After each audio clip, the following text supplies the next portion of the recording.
शान्त जङ्गल छ दामी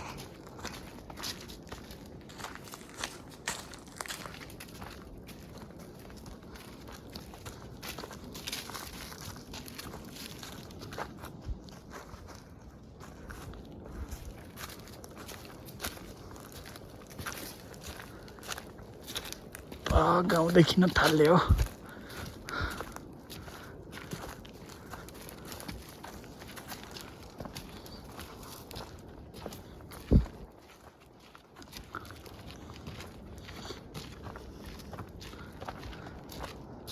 गाउँ अलिअलि देखिन रहेछ बल्ल पो अनि अब उतातिर गएर देखाउने छु तपाईँहरूलाई ए ओह्रालो हिँड्नै सक्दैन रहेछ त के भयो यस्तो यसलाई के भन्छ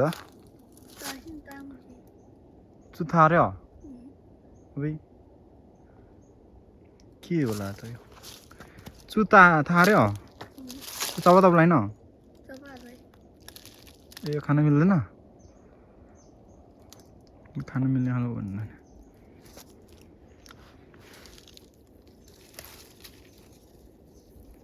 यो रे थाहा छैन मलाई त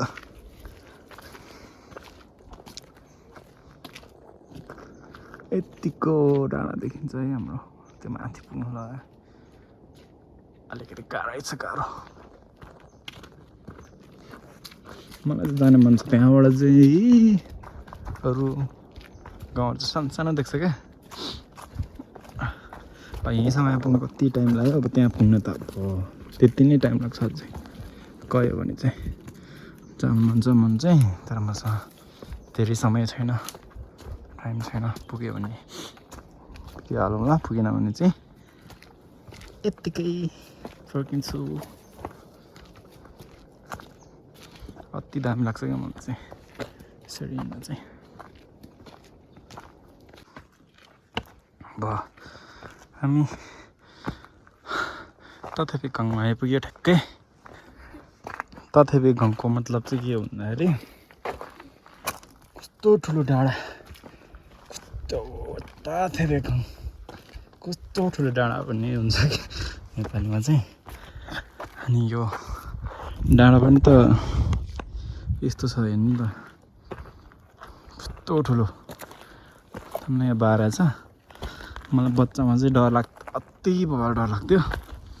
म यो टाढामा हिँड्दाखेरि चाहिँ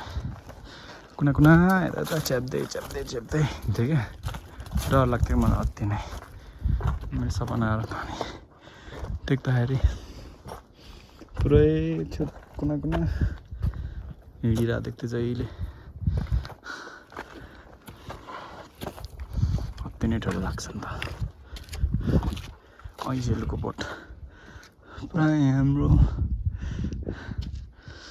ग्रासको बोटहरू पनि धेरै छ क्या ग्रासको रुखहरू पाइपुग्यो फाइनली अनि यो चाहिँ कुकुचेत र लप्चेत भन्ने गाउँ हो पहाडीको गाउँ चाहिँ र मुनि हेर्नु कति डाँडा छ अनि रास्तामै हाम्रो डाँडा र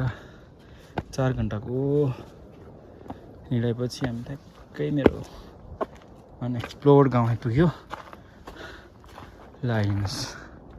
यस्तो गाउँ छ यस्तो डाँडाको बिचमा अनि यो डाँडा कटेर आयो उकालो यस्तो अनएक्सप्लोर्ड गाउँ छ क्या प्राय मान्छेहरूलाई यो सेर्तुङ तिप्लिङ अरूभन्दा थाहा छैन तर यो गाउँ पनि छ रुबी भ्यालीको एउटा लुप्त गाउँ भनौँ न नदेखिने गाउँ अनएक्सप्लोर्ड कमै मात्रलाई थाहा होला यो गाउँ चाहिँ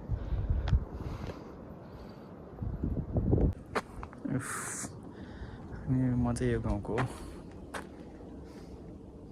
होइन त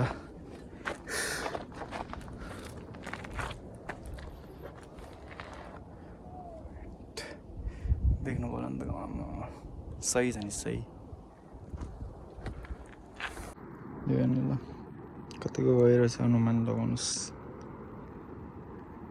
मलाई गइरहेदेखि अलिक डर लाग्छ क्या मलाई छेउमा पनि जान सकिरहेको छैन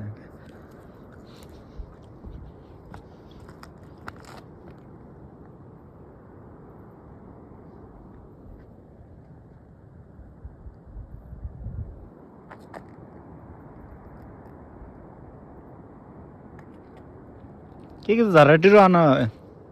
के हेर्न हौ छौङ्गिङ होला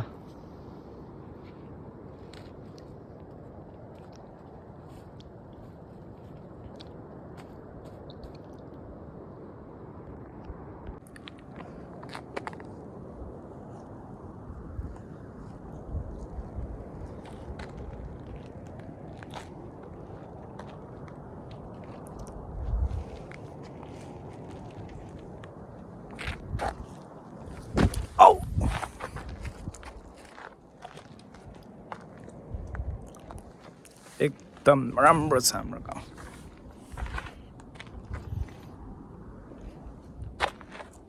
ल रुबी भ्याली रिचेत गाउँ तपाईँहरूले देख्नु नै भएको थिएन होला पोल गाउँ त नभएर रिचेत गाउँ पनि अनएक्सप्लोर्ड छ क्या अघि भिडियोमा देखिएन होला अहिले हेर्नु न आउँदा आउँदा देखियो यस्तो पनि त नदेखिने गाउँ अनएक्सप्लोर्ड गाउँ भने चाहिँ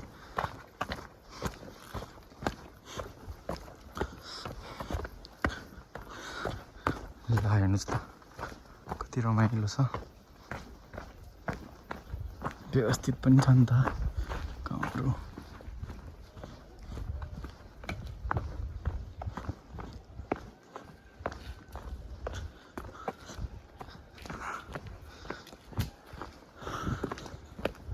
कहाँनिर मौला नि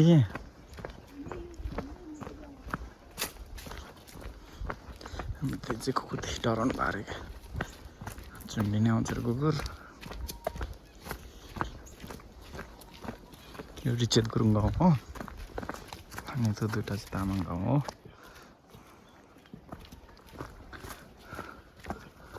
होइन त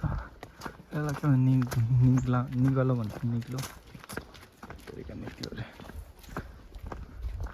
निङ्लो तर नामै बिर्सिसकेको थिएछ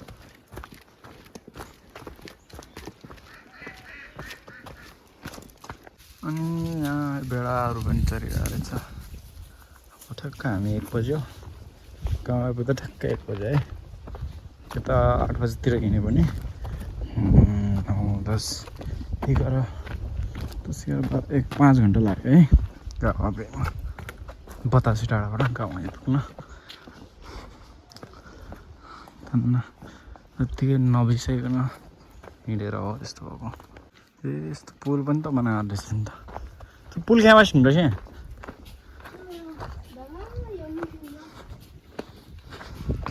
हाम्रो मङसङ भन्छ यसलाई चाहिँ भूतखोला भन्छ भूतखोला माथि पहिला हामी डुल्न जान्थ्यो हग्न जान्थ्यो ठ्याक्कै अब गाउँ आउनै लागिसक्यो क्या गाउँ होइन गाउँ पुग्यो हामी चाहिँ गाउँमा अब त कति आनन्द हिँड्नै पर्छ नि त गाउँको गेट आइपुग्यो ट्याक्कै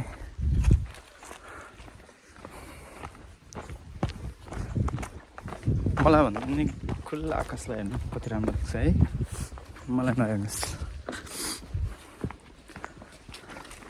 मलाई त तुलना गर्नै मिल्दैन नि खुल्ला आकाशसँग के कसो हो नेचर भनेर त एकदम दामी नै हुन्छ तलतिर यता तलतिर बेसी चढ्थ्यो पहिला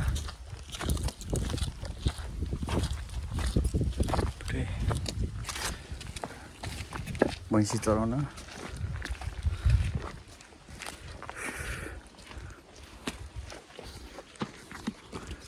आइसक्यो हामी